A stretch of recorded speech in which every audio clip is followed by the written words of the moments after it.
you doing, YouTube? It's Will from Will Development, and this is my 277th weekly update. I'm going to quickly talk about the week and then talk about some cool stuff I've got on the horizon, and some little tips and tricks right out of the gate, too, while I'm thinking about them. Or I guess I should say after the gate. No, I'll talk about them right now. I did some reviews a little bit ago now on some equipment, some shoes and some belts and things like that. And one of the shoes that I had reviewed, I actually never released the video because it seemed like a moot point since the shoe no longer existed. But it seems that Reebok has decided to create or, reproduce the pair yet again. It's a slightly different look to them now. I think they look a little dumber in my opinion. Then again, they don't say CrossFit on them anymore, so, you win some, you lose some, and they are predominantly blue this time, which I do like blue. I just think the style's a little goofy, but I'm a fan of, plain, boring colors a lot of times, so I'm not the best guy to ask about that stuff anyway. That being said, I'm trying to see what you can see in my closet. If it's anything embarrassing, doesn't look like it is.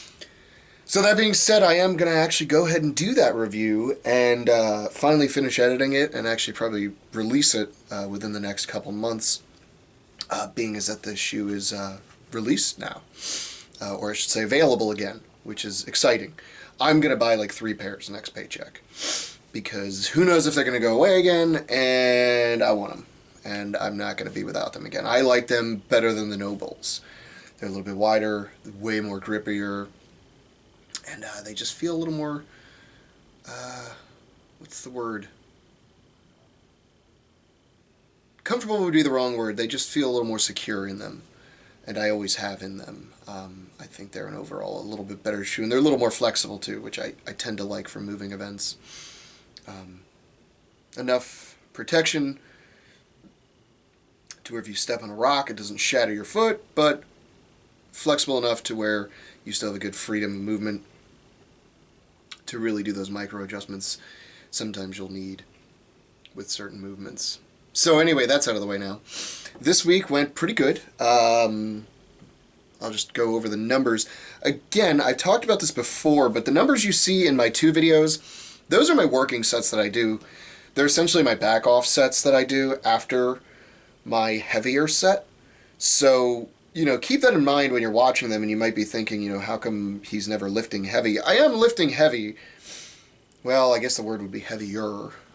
Heavy is a subjective, loaded term, isn't it? So I am lifting heavier than what you'll see in the video, but generally it's going to be, you're going to just see my back off sets. And part of the reason is that I usually get to my working sets, or my working sets pretty early on, and I don't want to bother anybody to film them for me. And the other part of it is, sometimes I just don't think about it. I just want to get those done, and then I'm like, okay, cool, now I have the lighter sets to do. And to be fair, on a lot of the upper body movements, they tend to be so light that it's basically conditioning, which is fine. I can use that too. The numbers ramp up as they ramp up. That's the bottom line. So, everything has a purpose, and I fine-tune things as necessary. So we'll go from there. So let's see. Press day worked up to a set of 140 for 8 on a spinny bar, which is that's about where I'm at any given day. Being able to do that for 8 on a rotating bar with no assistive gear is a good place for me to be for a strict press. I'm probably going to be moving to push pressing in the future here, just because I feel like that's what I'm going to need for this comp coming up, and I would really, really like to not fucking zero a pressing event in a competition for once. That would be really cool to not do. So, push pressing's allowed. Let's just let's push press then. So I'm probably going to start working on that more. Learning about the events tonight, the specifics of the events, including the weight. So kind of a unique situation in strongman where you know the weight going in, so you can sort of work backwards and say, okay, I'm here, I need to be here, what numbers should I be hitting in order to get to that? Which is kind of a nice place to be when you're first coming up. I think once you're a pro, the weights just are the weights, and I mean, I think anybody at the pro top top cream of the crop.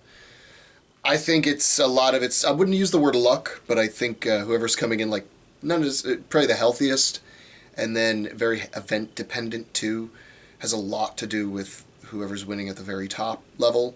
It's not to say that doesn't affect the lower level guys, but a lot of the lower level or novice strongmen, not to say that they're not professional, but just people starting out. No, novice is the right word. Novice strongmen, I think it's a little less event dependent and a little more strength dependent. Usually the stronger guy is going to win that one. And that carries over to the pros too.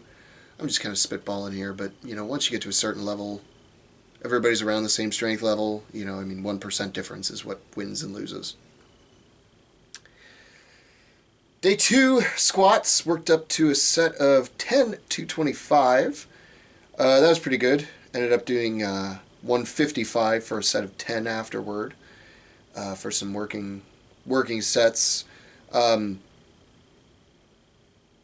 then it's set of 15, so, I had more in me after the first set, but it's just like, ugh. Especially after those heavier sets. Sometimes takes me a minute to recoup. Again, that's more conditioning than anything with that kind of weight, especially that number. I mean, anything over like 5 reps, you're just doing it for conditioning. And then day 3, which was benching, worked up to a set of 275 for 4. And I was feeling a bit like shit yesterday, so I sort of played it very conservatively. I felt like I could have gone to maybe even 280 or 285 for a set of 4. But I just played it safe, said you're not injured, let's keep it that way. Odds are I'm probably not going to be benching for the next few months anyway. Other than treating it as an accessory, it probably won't be my main mover anymore.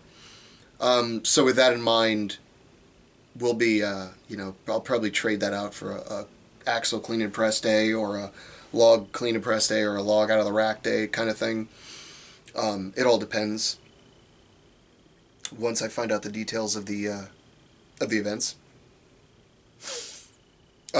So I ended up doing 225 for 15 reps, which I might have actually had a few more in me, but I was only supposed to do 15, and 225 for 15 is actually, I believe that's a rep PR for me, so that's kind of cool. And then tonight,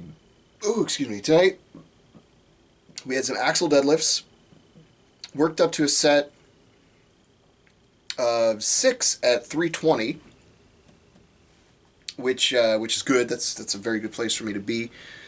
Beltless, but with straps. And then on my back down set, the number was 240, and I ended up doing strapless double overhand axle deadlifts.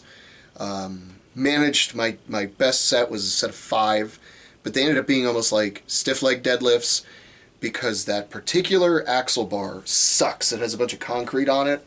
Bunch of little tiny concrete pieces embedded, so if you pull it straight up your shins and your thighs, which is the way I practice my deadlifts, dragging it up your legs, it will like shred your legs, and it's awful. So I was kind of keeping a little distance between the bar and my legs, and so it was more like stiff leg deadlifts than actual deadlifts, but that's fine. After that I decided I put a towel around it, and that actually helped a lot, so I actually did some actual deadlifts for the rest of the reps. But gave me a really good pump in the hands. I've got going to be yoke into a farmer medley at the comp in April, so I'm trying to sneak in just a little more grip work every little bit here and there. And so I figured tonight on axle deads would be a good place to do that. I think axle deadlifts are a good variant for the standard deadlift anyway. Puts the center out just a little bit further, puts a little more strain in places, but you can still go almost as heavy. Plus no whip makes it a slightly different lift, and then if you want to really fuck up your hands, pull double overhand and work that grip a little bit. It's not a bad idea either. So that's what I did tonight. So overall everything's going pretty good. I feel like I'm supposed to talk about something now and I can't remember what it was. Right. So I have talked about it for a while now, and I've finally taken the first steps into doing it. That is the Stone Masterclass series. And much like everything I do, there's always tiny little details that I've forgotten along the way. I shot all the footage for the actual mixing and pouring and prepping of a mold and a stone. That part is filmed. None of it's edited, but I have all the footage saved in like 3 places, just in case. And what I've filmed so far is essentially me talking about the different tools that you're going to want to use, the different tools that you can use, and things that I do and don't like, things I do recommend, how to prep the mold, how to prep the concrete, how to, what concrete I like to use, this, that, and the other. I'll go into slight more detail about particular tools in that video. But of course, I'm sitting here like going over every single tiny little detail, and then I realize, oh, I forgot to tell them they're going to need a knife to cut open the bags to pour them into the apparatus that they're using to mix. So it's one of those things where it's like, there's always something little that I forget to, mention. And that sounds silly where it's like, oh, you didn't mention a knife, but yeah, no shit, they're going to need a knife to open the bags. But hey, you know what? It seems obvious to me that you're going to, need duct tape, but some people might not realize that. It seems obvious to me that you're going to need something to vibrate down the concrete, but that might not be obvious to some people. That's another thing I realized I forgot after I'd done it. I talked about manually vibrating the mold with just either the palms of your hands or using a rubber mallet to tap around it or a concrete vibrator, which is my personal recommendation. Next best thing in my opinion would be a hammer, rubber mallet. But I realized later on you could also use a handheld sander and just vibrate the outside by just holding the side of the sander up to the mold and vibrating it down that way. You can use a orbital waxer even, which I have one of those that I actually use as a body tempering tool, but you can use that to vibrate the mold to get some of the air out. All of these things are very viable options, but I forgot to mention a couple of them in the video, so that's kind of what I'm dealing with this sort of stuff. I go into a lot of detail on a lot of things, and I always forget just 1 or 2 little things. So this is going to take some time. This is only one part of this series. I still have to do the personal protective equipment / things you'll need portion of the video. And then I'm going to do the, mold removal, as well as finishing the stone, and then weighing the stone, and then, anything else after that. I'll show what I do, how, spray painting the logo on there, and then actually dremeling in, I don't technically have a Dremel, that's a brand name. I have a rotary tool to carve in the weight of it, which I'll have a video showing the weight of it too, and all that kind of stuff. So this is a long process. It's going to take, like I said, I've only filmed one part of it. I've still got really 3 to 4 more parts to film that are going to be in like 2 separate locations, and then I have to edit all that and put it all together and try to make it look relatively presentable. Plus, I used 2 cameras when I was doing the pouring. I'll probably use 2 cameras when I film the mold removal, as well as a lot of the finishing. I'll probably use 2 cameras for that too.